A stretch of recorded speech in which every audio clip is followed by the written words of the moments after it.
In our previous episode, we spoke about what it is to be a human being and how the human being can reach the highest of the highs or the lowest of the lows. Ahmad, which one do you want to reach? Highest of the highs. The highest of the highs. But to reach the highest of the highs, I know you like bike riding, don't you? And so when you went out on your, not your first bike ride when your mum or your dad threw you on the bike and you kept on falling, but when you went out for your first serious bike ride, did you go on your own? No. Who did you go with? Mates. Mates. And were they experienced or inexperienced? Half-half. Half-half.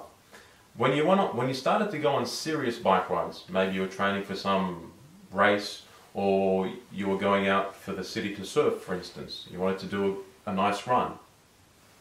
Who would you train with? People with experience. People experienced. I like squash.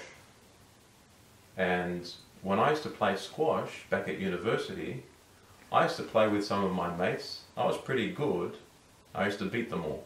I used to feel good about myself. Why? Because I kept on winning. They kept on losing. It made me feel really, really good.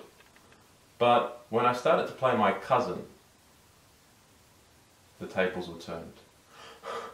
I started huffing and puffing, and I started losing my breath, getting really, really tired. My legs started to hurt. My muscles and my entire body from top to toe were aching for days after the match. It was hard, it was tough. But I was playing alongside someone that, to me, was a master in his game. He knew what he was doing. He was experienced, he was skillful, he had the stamina.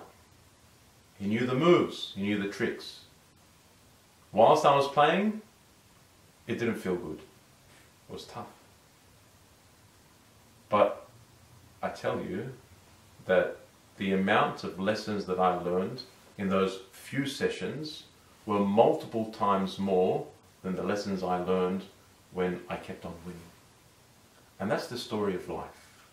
When we rub shoulders with people who are successful, when we spend time with people who are experienced, when we sit at the feet of those who've lived life, know what to do right and when to do it, and know what's wrong and when not to do it, these are the times that our lives change. They're the times that we start to allow the penny to drop, as they say. The light bulbs start to switch on. You know, like sometimes in those cartoons, when the character has an idea, the light bulb switches on. There's something that's working there.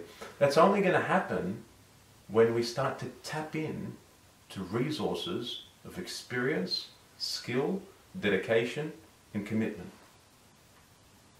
And that's going to happen in our working life, in our careers. You need to be mentored. You want to learn a trade? Is it enough to go to TAFE, Omar? You're an electrician, aren't you? So you did your TAFE, right? But what did you have to do alongside that? Work. Exactly. You've got to do an apprenticeship. You want to become a plumber, you want to become a tradie, carpenter, you've got to go on site. You've got to see the masters of the profession of the trade do their work on a daily basis.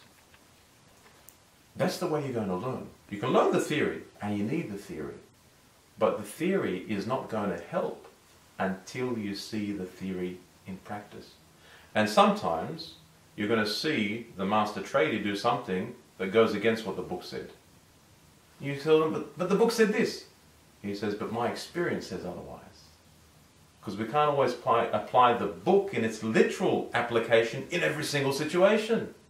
And that's the story of life. And so we need to spend time with people of wisdom. We need to spend time with those that have got the years, the score, the runs on the scoreboard, so to speak. They've lived. They've experienced life. They've made mistakes. They've learned from them. And we can learn from those particular lessons of those people.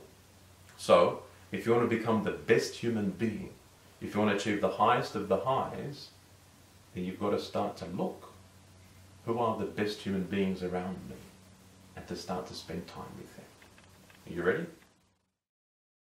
So, your desiring of something, if it goes beyond the limit that you can contain, it starts to have the opposite effect on your body, right?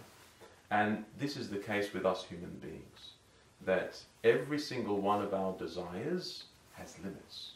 When we go beyond that particular limit, we start to enter into a mode of self-destruction.